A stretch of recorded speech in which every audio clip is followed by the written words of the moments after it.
په پښتو ژبه کې د رحمان بابا عمره مقبولیت بل یو شاعر ته هم په نصیب باندې نه دی شوی. رحمان بابا د پښتو د ټولو نه زیات مشهور شاعر دی او هغه په عوامو او په حواسو کې، په ښځو او په سړو کې، په ماشومانو او په مشرانو کې، په تعلیم یافتو او په انپړو کې، په زمیندارانو، په استادانو کې، په هر چا کې د ټولو نه زیات مقبول شاعر دی. د رحمان بابا د مقبولیت وجوهات څه دي؟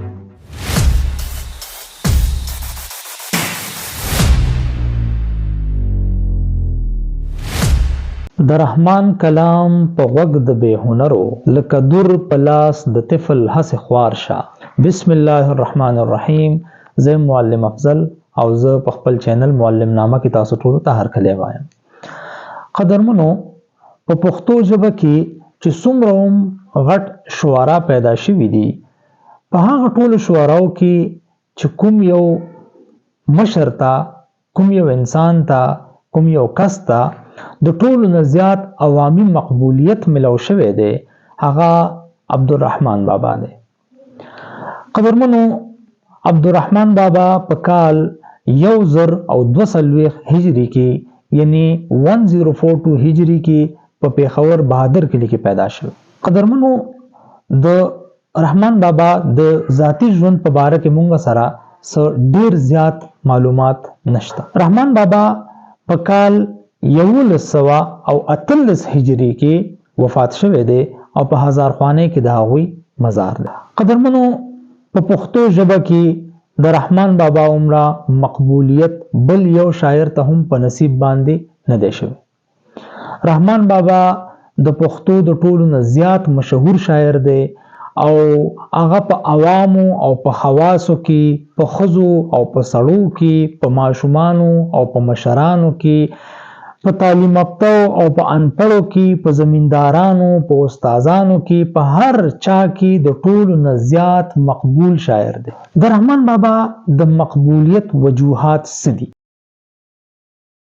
د رحمان بابا د مقبولیت یو وجه خدا ده چې د هغوی شاعري اسانه ده. د هغوی د شاعرۍ یو غټه برخه هغه په ډیرو اسانو الفاظو، په اصطلاحاتو او په تشبیهاتو باندې مشتمل ده چې یو عام وګړی په هغې باندې پوهیږي او د څه ډیر علم د هغې دپاره ضرورت نه.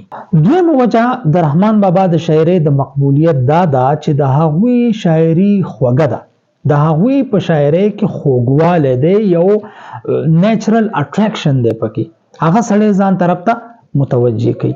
دغه شان د بابا د مقبولیت یوه وجه دا ده چې د هغوی شاعري مذهبي رنګ لري او مذهبي هر یو انسان او پښتانه بای نیچر د مذهب طرف ته د هغوی ټلټ چې کوم دی هغه لږ زیات دی.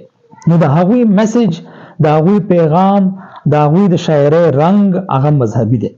نو د یو مقبولیت وجه دا هم ده. د دې د وجې د رحمان بابا په شاعرۍ کې هغه چې کوم زمونږ ملایان دي او علماء کرام دي، نو هغوی هم ډیر زیات د هغوی دپاره دا شاعري اپیلینګ ده او هغوی هم ډیره زیاته خوښوي.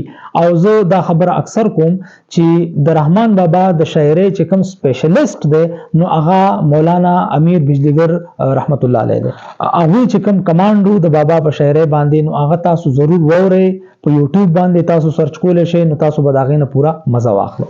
دغه شانته د بابا د مقبولیت یوه وجه دا ده چې د هغوی په شاعرۍ کې چې کوم پیغام دی نو هغه د بهترینو اخلاقو پیغام دی. هغوی اخلاقی درس ورکوي، هغوی دا وایي چې رښتیا وایي، دروغ مه وایي، خلکو سره ښېګړه کوئ، د انسانیت سره مینه کوئ. نو دا یو د اخلاقو یو داسې پیغام دی چې د بابا په شاعرۍ کې ډیر زیات مونږ ته ښکاري. او دغه شان د بابا چې کوم میسج دی نو هغه عالمگیر دی، هغه صرف د پښتنو دپاره نه دی، هغه صرف د دې خطې دپاره نه دی، هغه پیغام د ټولې دنیا دپاره دی، هغه یو یونیورسل میسج دی. نو د دې د وجې هغه د هر چاته، هغه هر سړی خپل طرف ته متوجه کوي. نو د بابا د شاعرۍ یو وجه د مقبولیت هغه د هغوی عالمگیریت دی. او دغه شانته وجوهات خو ډیر زیات دي، خو مونږ چې کوم بحث کوو نو په هغې کې اخیری وجه د هغوی تصوف ده.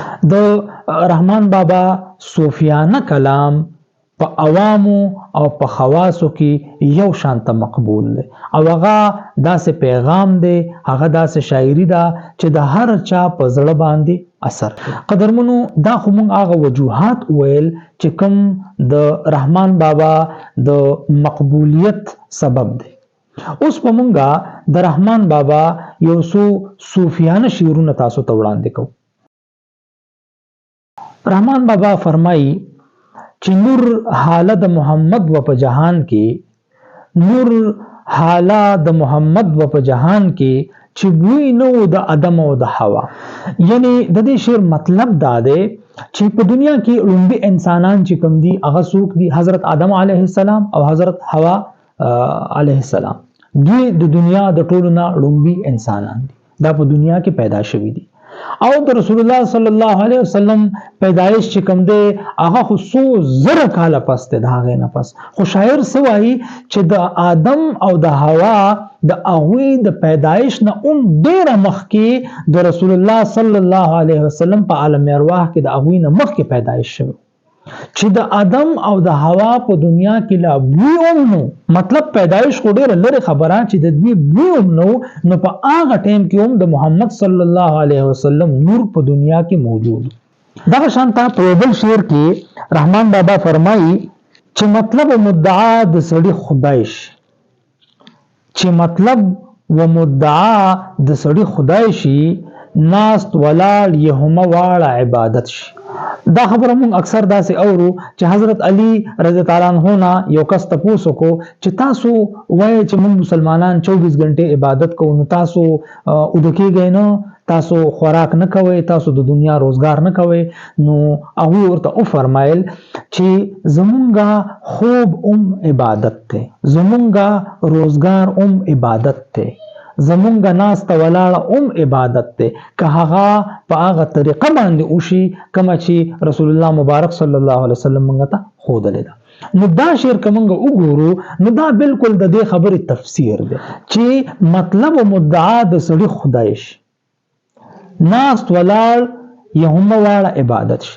چې د یو کس نیت او د یو کس اراده هغه څه شي د الله رب العزت عبادت شي، نو که هغه اوده کېږي او د اوده کېدو دعا وي نو د خوب د عبادت دی. که هغه څه کار کوي په هغې باندې بسم الله الرحمن الرحیم نو هغه کار د عبادت دی. دغه شانته که هغه هر یو کار کوي نو موږ ته چې کومې سنت طریقې ښودلی شوي دي او په قرآن کې کوم تعلیمات دي، که د هغې په طریقه باندې وکړی شي نو ناسته عبادت او ولاړه عبادت. نو رحمان بابا په دې شعر کې د الله رب العزت اصل کې د عبادت دا یو درس ورکوي چې ستاسو ناسته، ستاسو ولاړه، ستاسو هر یو کار عبادت جوړېدی شي که تاسو هغه په داسې طریقو کې چې ستاسو مدعا د دننه نسوک شي د الله رب العزت ذات شي. او یو بل د رحمان بابا ډېر ښایسته شعر چې په هغې کې وایي چې د خدای له معرفته خبر نشم، چې د خدای له معرفته خبر نشم، معلومیږم چې یا دیو یم یا دواب یم. دا شعر د رحمان بابا په علمیت باندې او د هغوی په ژوره مطالعه باندې او د هغوی د الله رب العزت سره په مینه باندې یو ثبوت. معرفت د الله رب العزت د پیژانګلو علم توای او دواب زناور توای. قرآن مجید کې د دې ذکر دی، شر الدواب قرآن مجید کې دا لفظ راغلی بدترین زناور. رحمان بابا په دې شعر کې فرمایي چې زه د الله رب العزت د پوهې نه د هغه د پیژانګلو نه خبر نشم نو معلومیږم چې یا دیو یم یا دواب یم، یا خو هغه بدترین او جاهله او هغه پیریان چې کوم د وجه نه دلته د فرشتو په ذریعه په هغوی باندې یو عذاب راغلی، یا خو زه هغه یم او یا خو زناور یم. د شعر مطلب څه دی؟ د شعر مطلب واضح دی. د شعر مطلب دا دی چې په دنیا کې د انسان د ژوند مقصد دا دی چې هغه د الله رب العزت د ذات پیژانګلو وکړي، هغه د الله رب العزت ذات پیژني. او کوم کس چې د الله رب العزت ذات نه پیژاند نو دا اس زناور دی، دا د زناورو په کټګوري کې راځي، دا د انسانانو په کټګوري کې نه راځي، ځکه چې د انسان د تخلیق مقصد ډیر لوړ دی او هغه دا دی چې هغه د الله رب العزت ذات پیژني. کم کس چې د الله رب العزت ذات نه پیژاند هغه زناور. او یو بل شعر کې عبدالرحمن بابا فرمایي چې حد پایان هیڅ سړی موندلې نشي، حد پایانی هیڅ سړی موندلې نشي، معرفت هسې بحر بے پایان. دې شعر کې د معرفت خبره ده او د الله رب العزت د ذات سره متعلق خبره کوي چې د الله رب العزت د پیژانګلو چې کم علم دی نو هغه ډیر زیات وسیع دی. د الله رب العزت د پیژانګلو چې کم علم دی، د الله رب العزت سره د تعلق جوړولو چې کم فیل دی، دا ډیر زیات وسیع دی او دا دومره وسیع دی چې د دې لپاره خدای یو ژوند نه چې داسې زرګونه ژوندونه هم کم دي، ځکه چې دا معرفت هسې بحر بے پایان دی. بحر سمندر ته وي، بے پایان هغه چې کناره نه معلومه. نو د الله رب العزت د معرفت چې کم بحر دی، کم دریاب دی، کم سیند دی، هغه دومره ژور دی چې هغه کناره ته څوک هم نه دي رسیدلی. مطلب دا دی چې د الله رب العزت د معرفت چې کم کار دی نو دا یو نه ختمېدونکی کار دی او ټول ژوند په دې کې صرف کول پکار دی. په یو بل ځای کې عبدالرحمن بابا فرمایي چې ګوره هسې کردګار دی رب زما، ګوره هسې کردګار دی رب زما، چې صاحب د کل اختیار دی رب زما، هم صانع دی د جمله مصنوعاتو او هم سامع د هر گفتار دی رب زما. دا ډیر خسته شعرونه دي چې زمونږ د روزمره په تجربه کې مونږ ته داسې زونه راځي چې ګوره هسې کردګار دی رب زما، چې صاحب د کل اختیار دی رب زما. په دې دنیا کې اختیار د چا دی؟ صرف د الله رب العزت دی.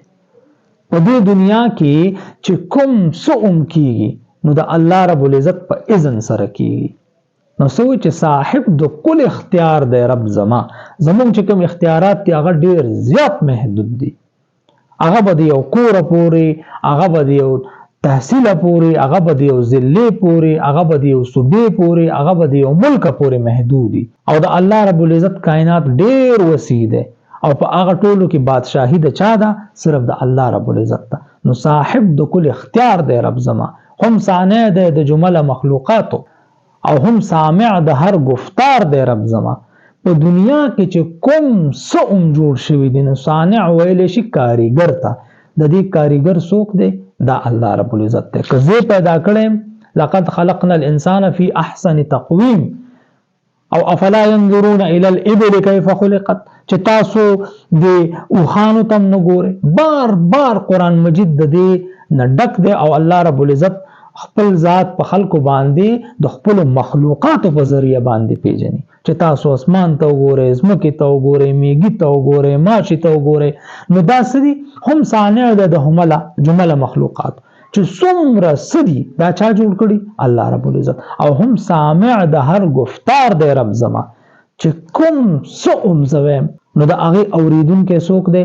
د الله رب العزت ذات دی. نو مطلب دا شو چې سامع هم هغه دی، نو بیا ویل هم صرف هغه ته پکار دی، بل چاته د ویلو ضرورت نشته.